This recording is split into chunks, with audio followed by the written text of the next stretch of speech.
प्यारे विद्यार्थियों, आप सभी को मेरा नमस्कार।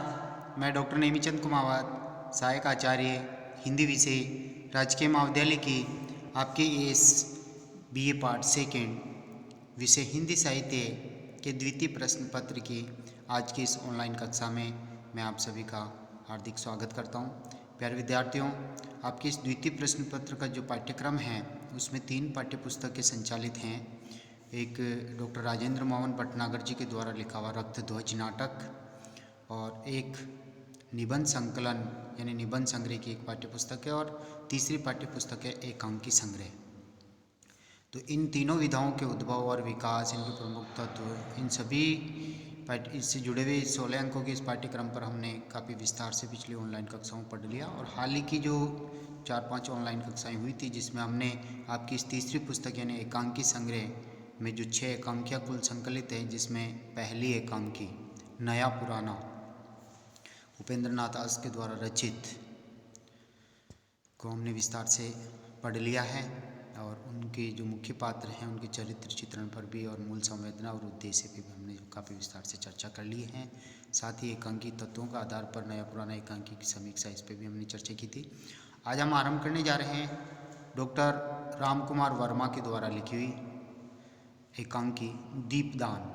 आपकी पाठ्यपुस्तक में दूसरे नंबर पर ये एकांकी संकलित हैं। इनके रचयिता डॉक्टर राम कुमार वर्मा जी हैं। ये छायावाद की काव्यधारा से जुड़े हुए हैं। देखिए, हम आरंभ करने जा रहे हैं, आप ध्यान से सुनिए।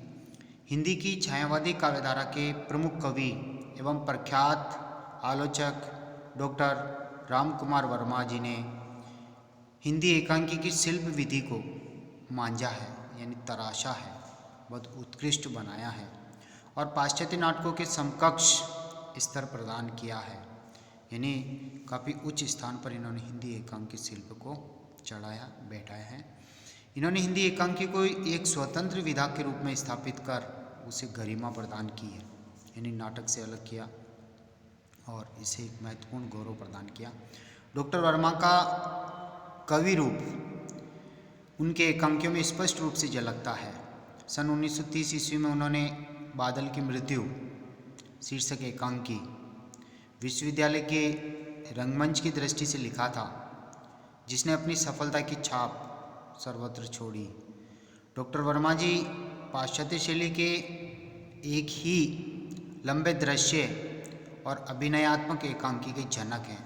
यानी कहने का तात्पर्य एकांकी एक ही दृश्य में हो और एक ही अंक में वो लिखी जाए, इसके ये जनक हैं। इसका जन्म इन्होंने पाश्चात्य शैली के आधार पर एकांकी को ये जन्म देने में कारक बने। ये उनकी प्रमुख जो एकांकी हैं डॉक्टर राम कुमार वर्मा जी के, उनमें प्रमुख हैं पृथ्वीराज की आँखें, चारुमित्रा, रेशमी टाई, सप्तकिरण, कौमुदी महोत्सव, दीपदान, रजत रश्मि, रिमझिम, विभूति और मयूरपंख। वर्मा जी के एकांकियों का जो मूल आधार है वो ऐतिहासिक और सामाजिक हैं तथा उनका जो मूल स्वर है वो आदर्शवादी रहा है। अन्य कवियों की भांति भी आदर्शवादी, प्रेमचंद जी की तरह आदर्शवादी। उनकी काव्यात्मक अलंकृत शैली के कारण आदर्शवाद और भी पुष्ट हो गया है। सामान्यतः उनकी एकांकियों को 2 भागों में हम बांट सकते हैं। एक तो पढ़े लिखे मध्यम वर्गीय दंपति के बीच उठने वाली प्रेम संबंधी समस्याओं से संबंधित एकांकियाँ हैं। यानी पढ़े लिखे लोग जो मध्यम वर्ग के होते हैं, दंपति पति पत्नी, उनके बीच में प्रेम संबंधों को लेकर के रोजाना जो आपसी समस्याएं जो खड़ी होती हैं उनसे संबंधित विषयों को आधार बनाकर उन्होंने एकांकियाँ लिखी, जो इस प्रथम वर्ग में आती हैं। दूसरे वर्ग में ये पहले वाले वर्ग की सामाजिक एकांकियाँ, सामाजिक समस्याओं का आधार बनाकर उन्होंने लिखा। दूसरे प्रकार की जो एकांकियाँ हैं वो ऐतिहासिक एकांकियाँ हैं। यद्यपि जो इतिहास को आधार बनाकर के, इतिहास के प्रसंग और विषय वस्तु को आधार बनाकर वर्तमान संदर्भ में उसकी सार्थकता स्पष्ट करते हुए उसे चरितार्थ करना। यद्यपि दोनों ही विषय वस्तु भिन्न भिन्न हैं, लेकिन उनकी परिणति एक ही है, आदर्श की स्थापना। और हर साहित्यकार कुछ न कुछ आदर्श स्थापित करते हैं। इसका मुख्य कारण वर्मा जी का छायावादी कवि होना भी है। उनके नारी चरित्र, अंग्रेजी शिक्षा और आधुनिक परिवेश में अपना नया अस्तित्व खोजते भी खोजते खोजते भी पुरातनता के कैंचुल को नहीं छोड़ पाते। लेकिन उनके ऐतिहासिक एकांकी त्याग, उदारता, क्षमा, बलिदान, सेवा आदि आदर्शों को समाहित किए हुए हैं। इसे हम गांधी युग का प्रभाव भी उनके ऊपर पड़ा हुआ कह सकते हैं। लेकिन इस प्रभाव में राष्ट्रीय संदर्भों का अभाव है। आरंभ, कोतवाल, संकलन त्रय यानी स्थान, काल आदि का समावेश। तो कोतवाल, संकलन त्रय, चरम सीमा आदि वर्मा जी के एकांकियों में देखे जा सकते हैं। आपकी रंग सूचनाएं विस्तृत हैं, व्यापक हैं और चित्रमय होती हैं। उपक्रम और उपसंगार आपके शिल्प के एक तरह से नए प्रयोग हैं।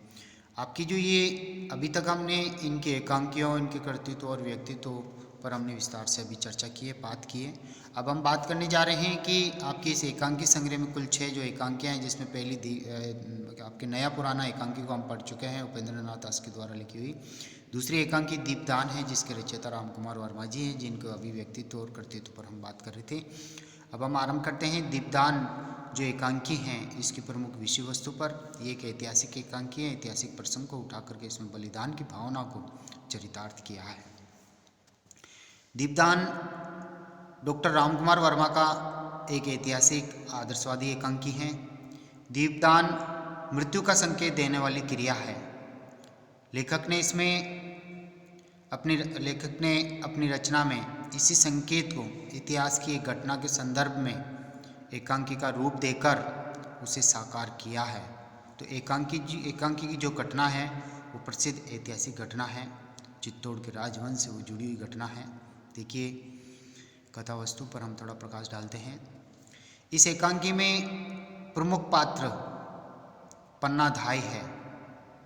पन्नाधाय एक ऐसी माँ है जो अपने पुत्र को बलिदान की ज्वाला में चढ़ा देती है। यानी इतिहास में हम पढ़ते हैं कि इनके एक पुत्र था, चंदन उसका नाम था, और ये धाय माँ होती है कुंवर उदय सिंह की। तो कुंवर उदय सिंह की रक्षा करने का भार धाय माँ पर होता है। और बनवीर जो कि महाराणा सांगा के भाई पृथ्वीराज का दासी पुत्र है, जबकि कुंवर उदय सिंह जी राणा सांगा के पुत्र हैं। राज्य प्राप्त करने के लिए उदय सिंह की ये बनवीर हत्या करना चाहता है। नगर में दीपदान का पर्व भी इसी षड्यंत्र के कारण मनाया जाता है। पन्नाधाय अपने पुत्र चंदन को रो रो कर मातृत्व की पुकार को दबाकर कुंवर उदय सिंह के सैया पर सुला देती है और कुंवर को कीरत के साथ, कीरत बारी जो जूठी पत्तल उठाने वाला होता है, कीरत बारी के साथ जो महल में जूठी पत्तल उठाने का कार्य करता है, टोकरी में रखकर महल से बाहर भिजवा देती है। बनवीर चंदन को उदय सिंह समझकर उसकी हत्या करके अपने संतोष की सांस लेता है। बनवीर इसको अपना दीपदान कहकर चला जाता है कि मैंने भी दीपदान कर दिया है। धाय के रूप में यानी पन्नाधाय इतिहास के पृष्ठों में अमर हो गई हैं। ऐसी महान देवी के प्रति श्रद्धा से मस्तक स्वयं ही नतमस्तक हो जाता है, झुक जाता है कि जिन्होंने कुंवर उदय सिंह की रक्षा में अपने स्वयं के पुत्र का बलिदान कर दिया। अब हम चरित्र चित्रण की ओर बढ़ते हैं। तो पन्नाधाय के चरित्र को ही इस कहानी में उभारा गया, उसके त्याग और बलिदान को ही उभारा गया है कि किस तरह से उन्होंने अपने पुत्र को बलिदान किया और वह करुण कहानी कैसे वो झेल पाई। पन्नाधाय का चरित्र चित्रण इस एकांकी का मुख्य उद्देश्य है। आदर्श पन्नाधाय तथा एक आदर्श माँ, एक तो आदर्श धाय पालन पोषण करने वाली माता, एक आदर्श माँ के साथ आदर्श नारी का रूप उसके चरित्र में दृष्टिगत होता है। नारी जाति में वे अपने पुत्र के बलिदान के कारण बहुत ऊंची उठ गई है, बहुत उच्चतम स्तर हो गया उनका कि एक माता ने एक राजवंश की रक्षा में अपने पुत्र को बलि चढ़ानी पड़ी। कोई माँ कर्तव्य पालन कर सकती है, अपने आप को किसी की रक्षा में समाप्त कर सकती है, परंतु अपने जिगर के टुकड़े को कभी समाप्त नहीं कर सकती। फिर भी इस पन्नाधाई ने ऐसा करके दिखाया। कुंवर उदय सिंह की रक्षा करके मेवाड़ के अंतिम वंशज राणा सांगा के पुत्र आगे चल के महाराणा प्रताप इन्हीं के पुत्र होते हैं। तो ये बाद में हल्दी घाटी के युद्ध और मुगलों को एक तरह से अपने स्वाभिमान की रक्षार्थ फटकारना, ये कार्य फिर हम देख ही नहीं पाते। यानी महाराणा प्रताप से जुड़ा हुआ इतिहास पैदा ही नहीं होता यदि कुंवर उदय सिंह बनवीर के हाथों मारे जाते तो। इसलिए पन्नाधाई ने अपने पुत्र चंदन का बलिदान करके कुंवर उदय सिंह राणा सांगा के पुत्र कुंवर उदय सिंह की रक्षा की थी बनवीर से। देखिए आगे, दूसरी ओर अपने जिगर के टुकड़े को समाप्त नहीं करवा सकती। धन्य है पन्नाधाई और उसका त्याग, उसने ये सब करके दिखाया।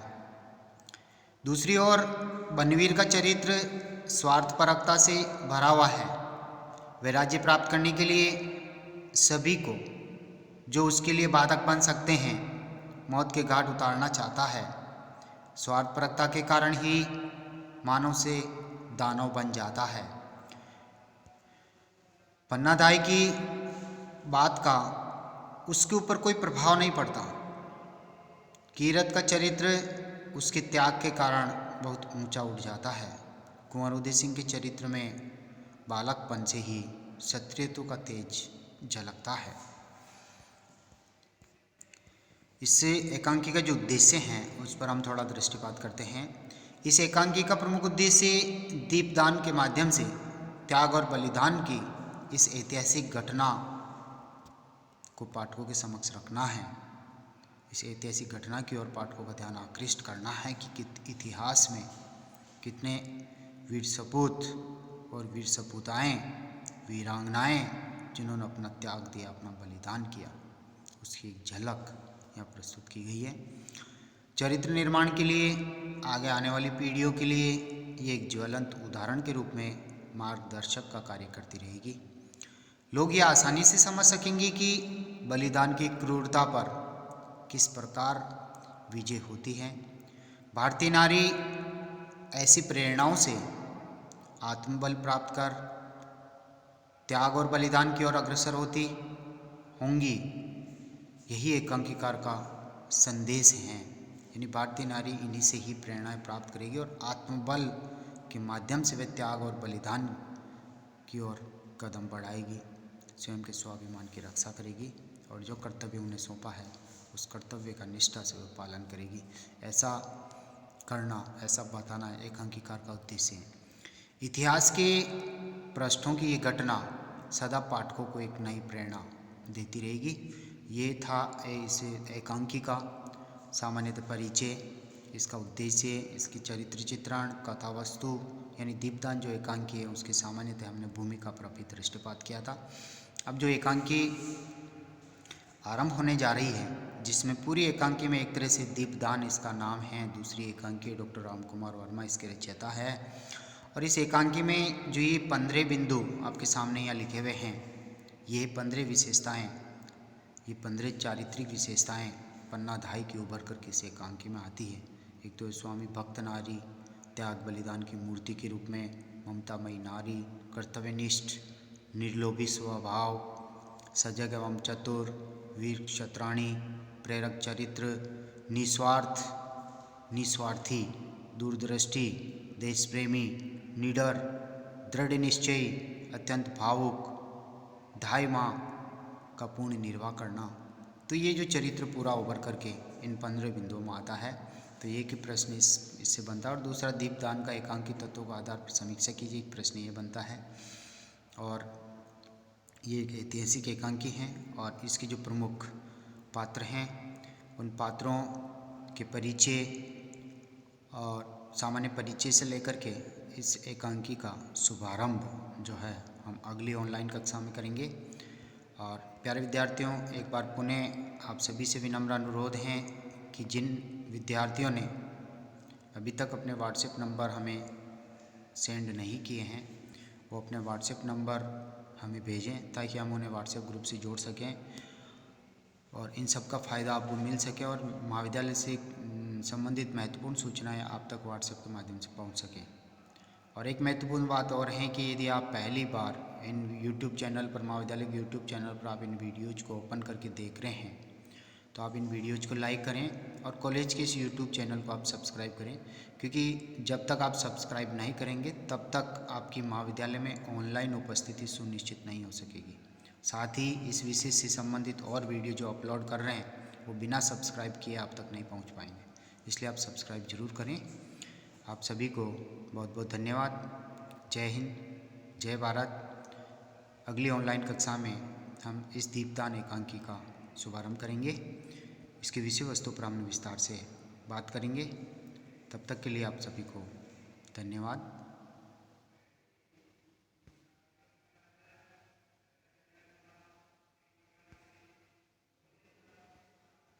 Thank you.